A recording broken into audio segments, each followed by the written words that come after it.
everybody, it's Christina from Pretty Distressed. I am going to be teaming up with my friends at Dixie Belle Paint Company today.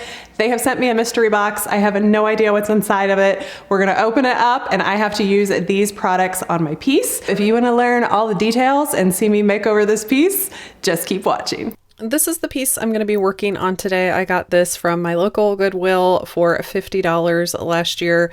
It does have a lot of veneer damage, but it is an old piece and really cute, and I thought I could make something special out of it. To start off my piece, I am giving it a good cleaning with my Dixie Belle White Lightning. This is a powder soap, TSP soap that you mix with warm water. I'm just going to scrub down the whole piece and then give it a good rinse with some clean water.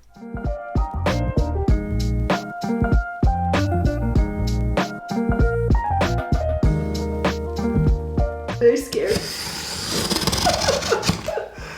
What is going to be in here? Oh my gosh, it's like wrapped so cute. Oh my gosh, look, it's party time. How cute. Ooh, gemstone mousse. Sea spray. Color I've never used before, chocolate. Ooh, burlap, I'm liking this. Oh! Mustard, Colonel Mustard. I'm feeling it. I'm feeling it. Holy guacamole! I like what's going on. Oh, that's here. the name of the paint. Yeah. Cotton. Ooh, caviar. I kind of like this. Okay. You're very nice to me, Dixie Belle. I feel like I can do this, you guys. I feel like I can do this. Yes. Oh my gosh! Look, here's my inspiration. It's avocado toast. Okay, this is going to be really fun because I normally pick a piece and then pick my colors out, and my piece kind of inspires the colors and the choices I'm doing, but now the paint is really going to inspire the finish that I have since somebody else picked it out for me. I was really happy to see the sea spray in there because of the veneer damage on here. It's going to be easy to kind of camouflage that and I won't have to remove it. So I'm just going to plug up and clean up any of those holes with this Dixie mud. This works just like a wood filler. So I am just placing this all over. As you can see, there's a lot of it, and then I'm going to let this dry overnight. I'm sure I will get a lot of hate for this because I typically do whenever I change the structure of a piece, but I'm just going to remove this back decorative piece because I'm going for a more modern farmhouse look and I want very clean lines. I am going to do lots of layers of paint and do a lot of distressing and have a lot of texture, but I just don't want that rounded piece on the back. My next step in prepping my piece, now that my Dixie mud is dry, I'm just sanding this with a 220 sandpaper, and I'm going over the areas to make them nice and smooth, but I did end up just scuff sanding the whole thing since there was so much veneer damage on it. I just wanted everything to be kind of even, so I did do a scuff sand on the whole piece.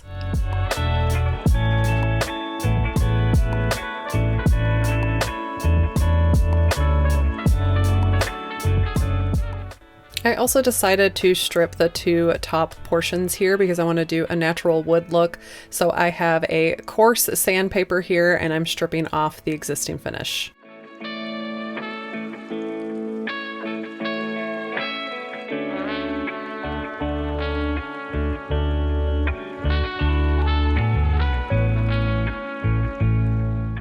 Here I'm switching out to one of my foam abrasives so that I can sand this curved drawer without damaging it.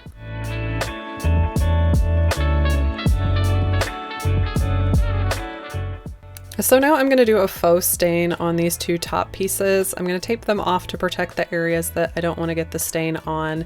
I'm going to do this by taking the burlap and creating a wash. I have done this a lot on my channel, so you might have seen it before, but I just do a 50-50 ratio of water to paint and mix that up really well. I like doing a faux stain like this as opposed to using a oil-based stain because you have less fumes, you don't have a flammable surface or flammable rags, it dries quicker, and you can control the color a little bit more. Oil-based stains can really look different on different types of wood, and I am not the best at picking out what type of wood something is or identifying that. So this is just an easy way for me to stain, still see that wood grain, but maintain the color that I really want.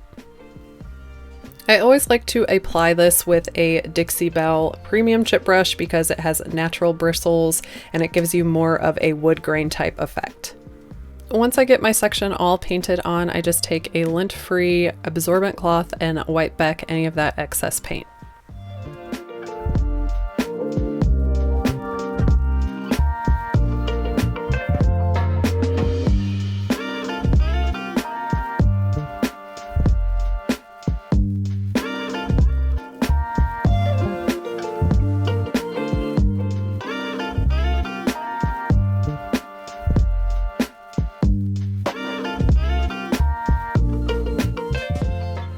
If I have spots that are splotchy or that aren't absorbing the paint as well after I wipe it back, I will go back in with my brush and just dry brush it a little bit to achieve the finish I want.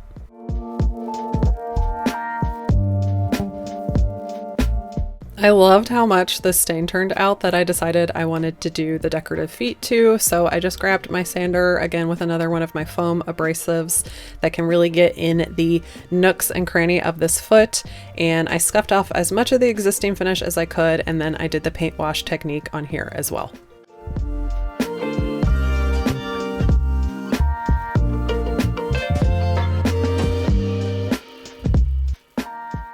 And again, I'm doing a little dry brushing just to get an even finish.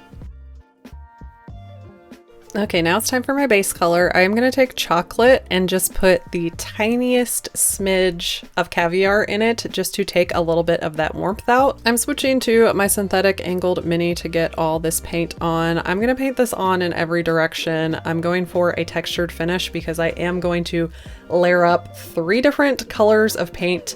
So I am just painting in every direction. The idea behind using this brown is just to make this piece more cohesive when I go to distress. I would rather see this same color underneath than all the orange and different tones we have going on. The wood on the drawers is different from the wood on the top and on the sides, so I just wanted to make everything look the same on my base coat.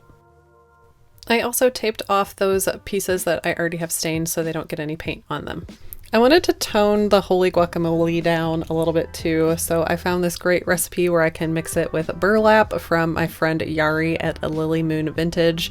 I'm just doing a 50-50 mix here, and it's really going to mellow out and tone down this holy guacamole so it's not so guacamole-y. I'm using my same brush I had earlier, just cleaned off, and I'm going to paint the entire frame with this color.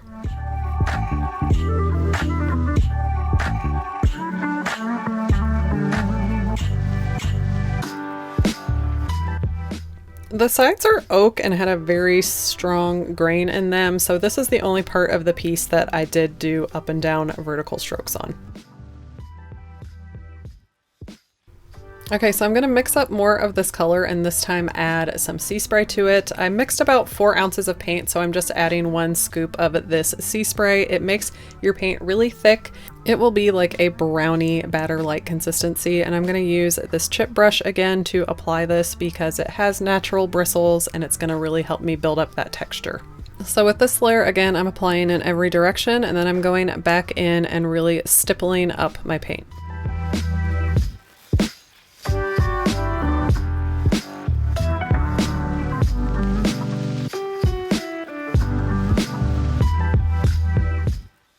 I'm only doing this technique on the drawers because I want to create a little bit of contrast between the drawers and the frame. Here is what it looks like after it is dried. All this yummy texture is going to look so good when we go to distress.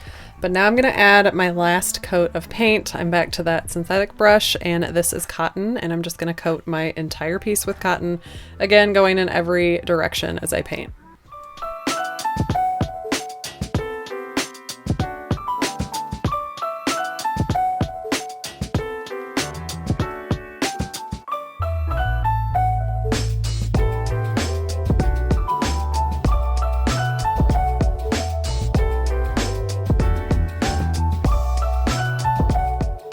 Quick tip for you, always remove your tape when your paint is still wet. That way it will leave a clean line and the paint will not chip when you bring up your tape. Okay, I know what you're probably thinking. Why on earth did you do all these layers of paint? It just looks like you painted it white. Why didn't you just paint it white? Well, now comes the fun part. I am going to distress this, and I'm actually going to sand down the entire piece with a very fine sandpaper, and it is going to get in all those ridges of the sea spray and really start seeing that green coming out. And I'm distressing the whole entire thing. So the whole entire thing, I'm going to put sandpaper very lightly over it, and you're going to start seeing all those colors come out, and it's going to look like it's been painted several times. And when I go to top coat it, those colors are going to kind of come out even more, and it's going to make the white look like a creamy kind of off-white with that green and that brown coming out underneath.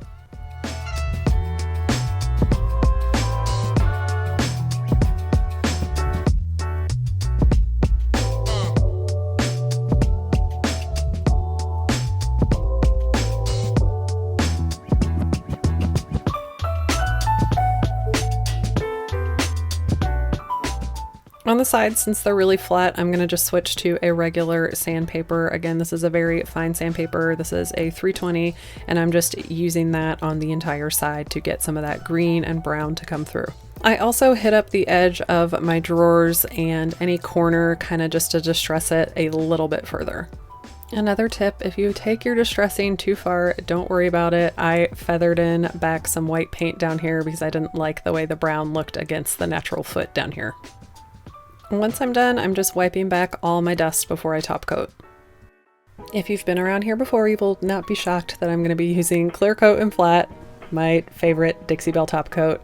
I love how forgiving this is, and I can apply it with my synthetic brush that I've been using on my whole piece.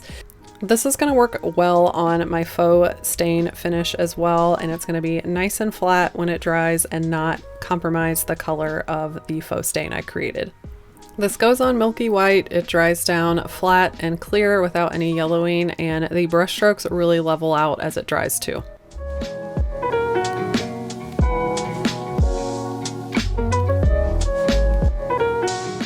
Another fun thing about this top coat is it really deepened the colors that were underneath the white, so it pulled out some more of that green and that brown and gave the white a really beautiful farmhouse warmth to it. Okay, we can't forget about the hardware. I sanded this down and I did the same faux stain on these to match the top and the feet.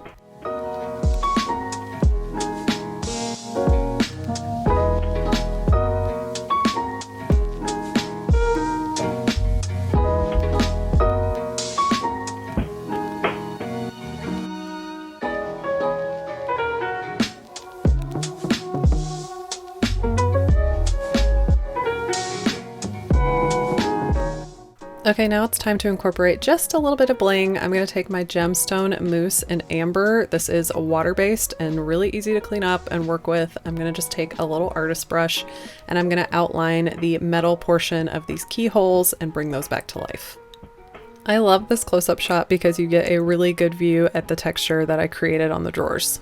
And that's it. I had 2 items that I didn't use out of my mystery box, but I had 6 paints, so I feel like I did a really good job trying to incorporate most of them in there. And here is the finished product. Here is my interpretation of avocado toast. I lost a lot of sleep over this one. I was so nervous about this project and having somebody else pick out my paint for me. But you know, I just really remained true to who I am as an artist and my aesthetic, and I think I created something really beautiful. I'm so happy to kick off 2021 with a beautiful modern farmhouse piece.